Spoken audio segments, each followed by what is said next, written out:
Hey everybody, welcome back to my channel, or if you're new, just welcome. So after 2 video essays, a literary analysis, and a cooking tutorial, this is my first video in the one category I promised in my promo but haven't done yet: writing advice, tips, and tricks.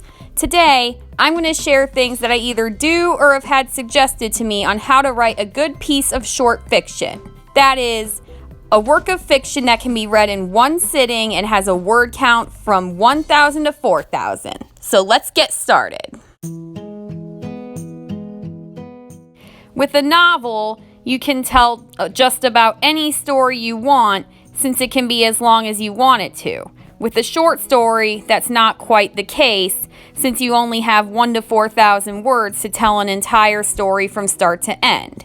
This can make it very difficult to figure out what your story should be about, since you're quite limited in this realm.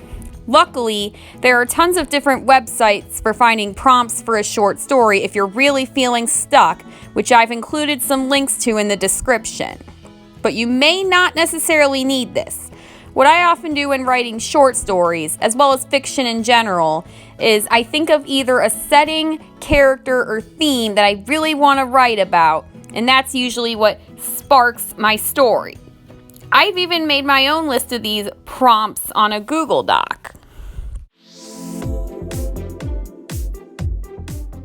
I do all of my creative writing in Google Docs, and before I write a short story, or really any piece of writing, I always make a separate document for what I like to call a Prewrite, which is essentially a blueprint for my piece. At the top of the document, I put the title of my story. If I haven't come up with a title, I just write untitled short story. My first section in each of these documents is plot, under which I make bullet points listing each major event of the plot. I also make a subsection about my characters, listing each one and their contribution to the story. This pre-write doesn't have to be a binding contract, just something to help develop your story and for you to go off of as you write it. With any form of writing, you always want to reel your reader in with a hook as soon as you can. But this is especially important with short stories, where you're working within the constraint of having less words to do it. In my time studying writing and literature, I found that some of the best and most memorable hooks create a sense of mystery, which makes the reader want to keep on reading to find out more. I found a really good example of this on a Readsy blog in a story called The Next Good Day, written by a writer named Oliver Biskey. The opening sentence of this story is, "Dr. Delaney visits every Tuesday at 8 o'clock sharp." This reels the reader in by making them wonder, who is Dr. Delaney? Why does she visit every Tuesday at 8 o'clock sharp? Where does she visit? Who does she visit? The only way to find out these things is to keep on reading, which is exactly what the author wants. After hooking the reader in this first sentence, you're going to want to keep them interested by putting the story's inciting incident within the first couple of sentences, which I'll expand on a little later.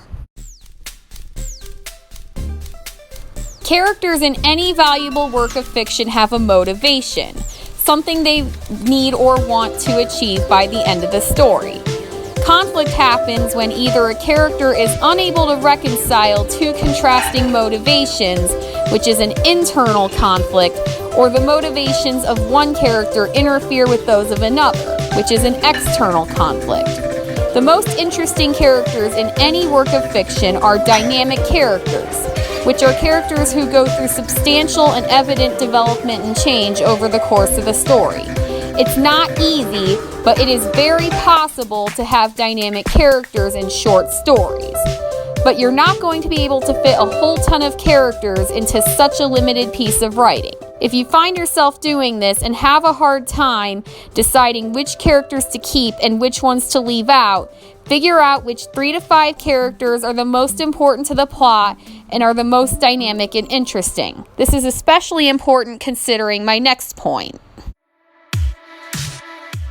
A novel can be as short or as long as you want it to be, Therefore, the story can take place over years, decades, or even centuries. But as I keep mentioning, you don't have as many words in a short story, so telling a story that covers that much time is all but impossible. To tell an entire story, you need to hook your reader in the first sentence, set the story in motion with an inciting incident, keep the stakes up with rising action, all the way to a point of no return at the climax, answer yes or no to the big questions, tie up any loose ends, and end the story. To do this in 4,000 words or less, I would suggest that it not take place over the span of longer than a week or even maybe a day or two.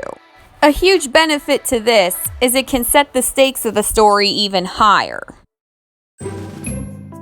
When relevant to the plot, it's always good to include a character backstory that provides context, explains how the character got into the situation they're in, and clears up other things the reader might otherwise find confusing. In a short story, you're not going to have the time to go in depth about these backstories that you would in a novel. It's not that you can't include a backstory in a short story. In fact, it's encouraged just as much as it would be in any work of. It's just that you want to be brief about it so you can get right to the point of the actual story.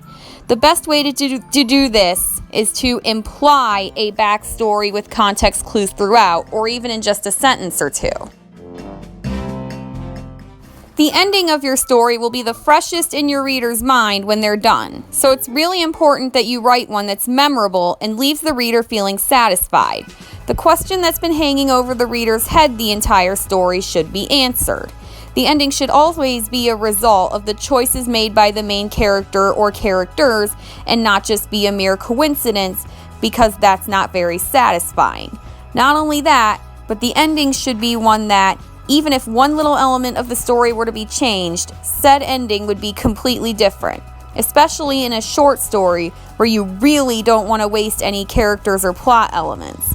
Even though change in progress should have been made from the beginning and the main question should be answered, sometimes it enhances an ending to leave a cliffhanger, i.e., one problem just got resolved and now there's a whole new one. This is the kind of device that makes readers want to read any sequel you might write, even though sequels are rare, though not extinct, with short stories. Thank you all so much for watching. Please like my video and subscribe if you haven't already. Just want to give a heads up that when I get more subscribers, I'm going to start holding creative writing contests for my subscribers with a free giveaway for the winner. Do you have any really good fiction writing advice?